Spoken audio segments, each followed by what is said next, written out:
Hello friends, अभी हमारा चल रहा है भारतीय नागरिक सुरक्षा संहिता 2023, जिसके चैप्टर 15 तक हम पढ़ चुके हैं। आज हम आगे पढ़ेंगे चैप्टर नंबर 16, मजिस्ट्रेटों से परिवाद। तो मजिस्ट्रेटों से परिवाद के संबंध में जो बंद भारतीय नागरिक सुरक्षा संहिता में किए गए हैं उसके बारे में आज हम पूरा अध्ययन करेंगे। अगर मेरा वीडियो पसंद आता है तो प्लीज़ वीडियो को लाइक कीजिए और चैनल को सब्सक्राइब कीजिए, जिससे कि आगे आने वाले वीडियोज़ आपको मिलते रहेंगे। तो चलो हम शुरू करते हैं चैप्टर 16, जिसकी पहली धारा है धारा 223, परिवादी की परीक्षा। परिवादी की परीक्षा के संबंध में उत्पन्न किए गए हैं धारा 223 में। तो क्या है 223 कि जब अधिकारिता रखने वाला मजिस्ट्रेट परिवाद पर किसी अपराध का संज्ञान करेगा, तब परिवादी की ओर यदि कोई साक्षी उपस्थित है तो उसकी शपथ पर परीक्षा करेगा और ऐसी परीक्षा का सारांश लेखपद किया जाएगा।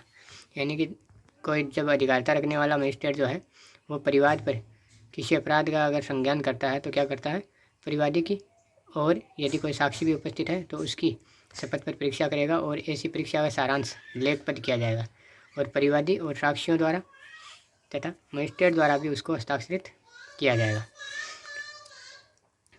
परिवादी की अगर परीक्षा हो रही है तो परिवादी द्वारा, अगर साक्षी हैं उपस्थित तो साक्षियों द्वारा भी, और मजिस्ट्रेट द्वारा उसको हस्ताक्षरित किया जाएगा। इसमें कुछ परंतु दिए हुए हैं। तो पहला परंतु क्या है कि परंतु इस धारा के अधीन किसी अपराध का संज्ञान मजिस्ट्रेट द्वारा अभियुक्त को सुनवाई का अवसर दिए बिना नहीं किया जाएगा। यानी अभियुक्त को सुनवाई का अवसर मजिस्ट्रेट जरूर देगा, सुनवाई का अवसर दिए बिना वो अपराध का संज्ञान मजिस्ट्रेट नहीं लेगा। दूसरा परंतु है कि परंतु यह और कि जब परिवाद लिख कर किया जाता है तब मजिस्ट्रेट के लिए परिवादी या साक्षियों की परीक्षा करना आवश्यक नहीं होगा। मान लो जब परिवाद है वो लिख कर किया जा रहा है तो मजिस्ट्रेट के लिए आवश्यक नहीं होगा कि वो परिवादी या साक्षियों की परीक्षा करें। तो क्या कंडीशन है इसमें, यदि परिवाद अपने पदीय कर्तव्यों के निर्वहन में कार्य करने वाले या कार्य करने का तात्पर्य रखने वाले लोक सेवक द्वारा या फिर न्यायालय द्वारा किया गया। कब आवश्यक नहीं है कि यदि परिवाद है वो अपने कर्तव्यों का निर्वहन करने में कार्य करने वाले या फिर कार्य करने का तात्पर्य रखने वाले किसी लोक सेवक द्वारा या फिर न्यायालय द्वारा किया गया है। या फिर दूसरा क्या है कि यदि मजिस्ट्रेट जांच या विचारण के लिए मामले को धारा 212 के अधीन किसी अन्य मजिस्ट्रेट के हवाले कर देता है। अगर वो इस प्रकार से जांच या विचारण के लिए उसको किसी अन्य मजिस्ट्रेट के हवाले कर देता है तो भी नहीं किया जाएगा।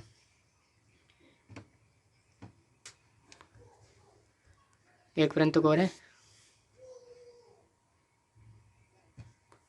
परंतु यह और भी कि यदि मजिस्ट्रेट परिवादी या साक्षियों की परीक्षा करने के पश्चात मामले को धारा 212 के अधीन किसी अन्य मजिस्ट्रेट के हवाले कर देता है तो बाद वाले मजिस्ट्रेट के लिए उनकी फिर से परीक्षा करना आवश्यक नहीं होगा। अगर मान लो कोई व्यक्ति है जो कि किसी मामले को धारा 212 के अधीन किसी अन्य मजिस्ट्रेट के हवाले कर देता है, किसी अन्य मजिस्ट्रेट को हैंडओवर कर देता है, तो जो बाद में जिस मजिस्ट्रेट को हैंडओवर किया गया है उस मजिस्ट्रेट के लिए आवश्यक नहीं होगा कि वो फिर से उनकी परीक्षा करे।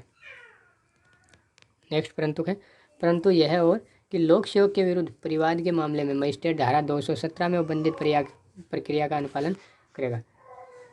अगर मान लो परिवाद है वो लोक सेवक के विरुद्ध है तो क्या होगा, जो मजिस्ट्रेट है वो परिवाद के मामले में धारा 217 में जो प्रक्रिया उपबंध की गई है, अनुबंध किए गए हैं, उसका पालन करते हुए उसकी जांच करेगा, उस प्रक्रिया का अनुपालन करेगा। इस प्रकार धारा 223 कंप्लीट हो जाती है। नेक्स्ट है हमारी धारा 224 क्या है, ऐसे मजिस्ट्रेट द्वारा प्रक्रिया जो मामले का संज्ञान करने के लिए सक्षम नहीं है। यानी ऐसा मजिस्ट्रेट जो कि मामले का संज्ञान करने के लिए सक्षम नहीं है तो उसके द्वारा प्रक्रिया क्या होगी, यदि परिवाद ऐसे मजिस्ट्रेट को किया जाता है जो उस अपराध का संज्ञान करने के लिए सक्षम नहीं है। अगर मान लो कोई परिवाद है वो ऐसे मजिस्ट्रेट को कर दिया जाता है जो कि उस अपराध का संज्ञान करने के लिए सक्षम ही नहीं है, तो क्या होगा, यदि परिवाद लिखित है तो वह उसको समुचित न्यायालय में पेश करने के लिए उस भाव के पृष्ठांकन सहित उसको लौटा देगा। अगर मामला जो परिवाद है ऐसे मजिस्ट्रेट को किया गया जो अपराध का संज्ञान लेने के लिए सक्षम नहीं है और परिवाद अगर लिखित में है तो क्या करेगा वो न्यायालय, उसको समुचित न्यायालय जिसके सामने पेश किया जाना चाहिए उसका पृष्ठांकन करके उसको लौटा देगा। या फिर यदि परिवाद लिखित में नहीं है तो वह परिवादी को उचित न्यायालय में जाने का निर्देश देगा। अगर लिखित में है तो उसको उसमें पृष्ठांकन करेगा उस न्यायालय के लिए और उसको लौटा देगा, और अगर मान लो कि वो लिखित में नहीं है तो उसको निर्देश देगा कि उस समुचित न्यायालय में आप ले जाइए, उस न्यायालय में ले जाके आप परिवाद कर सकते हैं। तो ये चीज़ उसको निर्देश देगा। अब नेक्स्ट है धारा 225। 225 क्या है? आदेशिका के जारी किए जाने को मुलतवी करना। जो आदेशिका है उसके जारी किए जाने को मुलतवी करने के संबंध में उपबंध किए गए हैं धारा 225 में। तो क्या उपबंध किए गए हैं? यदि कोई मजिस्ट्रेट ऐसे अपराध का परिवाद प्राप्त करने पर जिसका संज्ञान करने के लिए वह प्राधिकृत है, यानी कोई मजिस्ट्रेट है जो ऐसे अपराध का परिवाद प्राप्त करने पर जिसका संज्ञान करने के लिए वो प्राधिकृत है, या जो धारा 212 के अधीन उसके हवाले किया गया है, अगर ठीक समझता है तो, और ऐसे मामले में जहां अभियुक्त किसी ऐसे स्थान में निवास कर रहा है जो उस क्षेत्र से परे है जिसमें वह अपनी अधिकारिता का प्रयोग करता है, अभियुक्त के विरुद्ध आदेशिका का जारी किया जाना मुलतवी कर सकता है। वो क्या कर सकता है? जो अभियुक्त है उसके विरुद्ध आदेशिका का जारी किया जाना मुलतवी कर सकता है, और यह विनिश्चित करने के प्रयोजन से कि कार्यवाही करने के लिए पर्याप्त आधार हैं या नहीं। यह निश्चित करने के लिए या तो स्वयं ही मामले की जांच कर सकता है, या फिर किसी पुलिस अधिकारी द्वारा, या फिर किसी अन्य ऐसे व्यक्ति द्वारा जिसको वह ठीक समझे अन्वेषण किए जाने के लिए निर्देश दे सकेगा। या तो वो क्या कर सकेगा? किसी पुलिस अधिकारी के द्वारा या फिर किसी अन्य व्यक्ति के द्वारा जिसको कि वो अन्वेषण करने के लिए ठीक समझता है उसको अन्वेषण किए जाने का निर्देश दे सकेगा। परंतु दिया गया है इसमें एक कि परंतु अन्वेषण के लिए ऐसा कोई निर्देश वहाँ नहीं दिया जाएगा। अन्वेषण के लिए ऐसा कोई निर्देश वहाँ नहीं दिया जाएगा। कहाँ नहीं दिया जाएगा? जहाँ मजिस्ट्रेट को यह प्रतीत होता है कि वह अपराध जिसका परिवाद किया गया है अनन्यतः सेशन न्यायालय द्वारा विचारणीय है। मजिस्ट्रेट को क्या प्रतीत होता है कि जो अपराध है उसका परिवाद जो किया गया है वो सेशन न्यायालय द्वारा विचारणीय है, या फिर जहाँ परिवाद किसी न्यायालय द्वारा नहीं किया गया है जब तक कि परिवादी की या उपस्थित साक्षियों की, यदि कोई हो, धारा 223 के अधीन शपथ पर परीक्षा नहीं कर ली जाती है। अगर मान लो कि जहाँ पे परिवाद है वो किसी न्यायालय के द्वारा नहीं किया गया है, कब तक नहीं किया गया? जब तक कि या तो परिवादी की या फिर उपस्थित जो साक्षी हैं उनकी धारा 223 के अंतर्गत शपथ पर परीक्षा नहीं कर ली गई है, तो वहाँ पे अन्वेषण का ऐसा आदेश नहीं दिया जाएगा। अब इसकी उपधारा 2 है कि उपधारा 1 के अधीन किसी जांच में यदि मजिस्ट्रेट ठीक समझता है तो साक्षियों का शपथ पर साक्ष्य ले सकता है। अगर उपधारा 1 के अधीन जो है मजिस्ट्रेट को अगर लगता है तो मजिस्ट्रेट क्या कर सकता है? शपथ पर उसका साक्ष्य ले सकता है। इसमें भी एक परंतु है। परंतु यदि मजिस्ट्रेट को यह प्रतीत होता है कि वह अपराध जिसका परिवाद किया गया है अनन्यतः सेशन न्यायालय द्वारा विचारणीय है, तो वह परिवादी से अपने सब साक्षियों को पेश करने की अपेक्षा करेगा और उसकी शपथ पर परीक्षा करेगा। अगर मान लो कि यह लग जाता है, मजिस्ट्रेट को प्रतीत होता है कि वह अपराध जिसका कि परिवाद किया गया है अनन्यतः सेशन न्यायालय द्वारा विचारणीय है, तो वह परिवादी से अपने सब साक्षियों को पेश करने की अपेक्षा करेगा और उनकी शपथ पर परीक्षा करेगा। नेक्स्ट है इसकी उपधारा 3। उपधारा 3 क्या है कि यदि उपधारा 1 के अधीन अन्वेषण किसी ऐसे व्यक्ति द्वारा किया जाता है जो पुलिस अधिकारी नहीं है, मान लो कि जो उपधारा 1 है उसके अधीन अन्वेषण है वो कोई ऐसे व्यक्ति द्वारा किया जाता है जो कि पुलिस अधिकारी नहीं है, तो उस अन्वेषण के लिए उसे वारंट के बिना गिरफ्तार करने की शक्ति के सिवाय पुलिस थाने के बाहर साधक अधिकारी को इस संहिता द्वारा प्रदत्त सभी शक्तियाँ होंगी। तो उसके पास में अगर वो पुलिस अधिकारी नहीं है तो उसके पास में क्या होगी?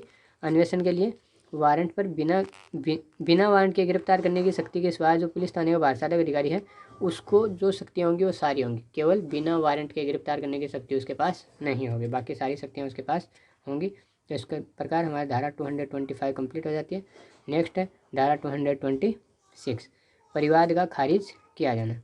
परिवाद है उसको खारिज कैसे किया जाएगा उसके संबंध में उपबंध किए गए हैं इसमें।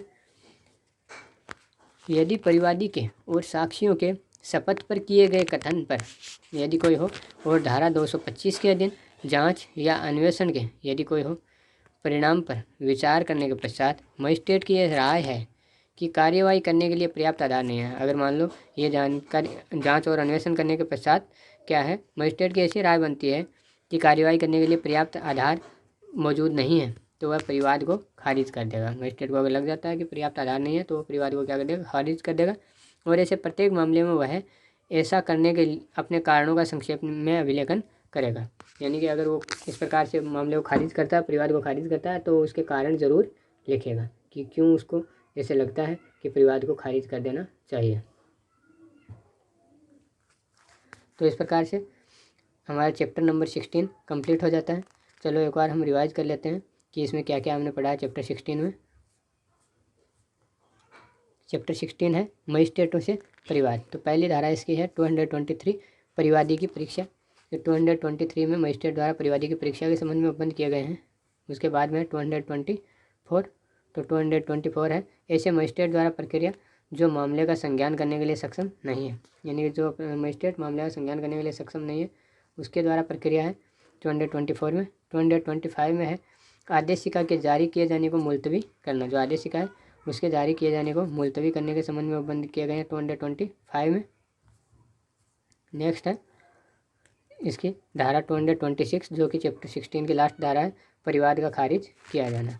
जब मान लो कि मजिस्ट्रेट को लग जाता है, राय है कि कार्यवाही के लिए कोई पर्याप्त आधार नहीं है, तो उस परिवाद को खारिज कर सकता है। इस प्रकार से हमारा चैप्टर 16 कंप्लीट हो गया है।